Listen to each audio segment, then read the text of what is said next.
All right, got some information today about the Kawasaki Ridge for the 26 models.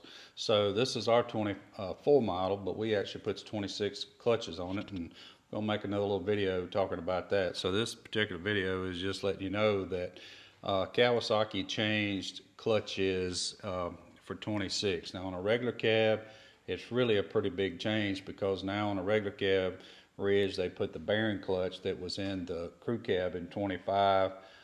Actually, it's not the same clutch exactly, but it's more or less the same.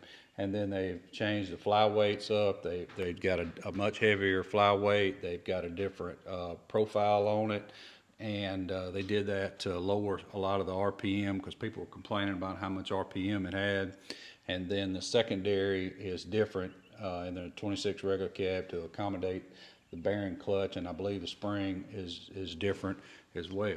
All right, what's different for the 26 crew model clutching? Basically, it's the same except for the different flyweights and springs that I just mentioned. So for 26 crew, the upgrade is really the clutch calibration, and the 26 regular cab, it's both clutches because of the bearing clutch. Now, I've installed, as I mentioned, the 26 clutches on my 24 model, and it's a whole lot better driving. It doesn't scream at you as loud. It's just a lot for the style of driving that I do, and what we would say most people that buy a Ridge for, which, you know, that's covered in another video, but we feel like this is like a Ranger or a Defender competitor, not so much a sport vehicle that they talk about.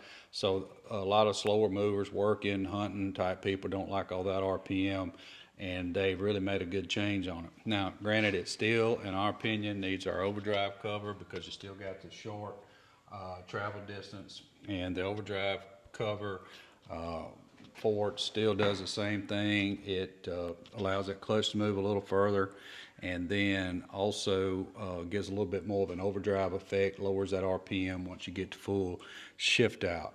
One thing we noticed is that you no longer on a 26 model need to change primary spring. We offer a Dalton primary spring, and there's really no advantage to swapping it because of that spring change and that weight change. The engagement RPM is just right off idle. As soon as you touch a gas, you're moving. So anyway, just for any of you guys out there that may want to know about some changes for 26 for the Kawasaki Ridge, these are it. Much better drivability. We're going to make another video talking about using those on the 24 and 25 model. Try to get Hunter to put an end card up here when he does edit, so you can go over there and look at that. If you guys got any kind of tech questions about it, I'm always available. Todd at Hunterworks.com. We do have a great belt for it and the overdrive cover for it as well. So check them out. Thanks.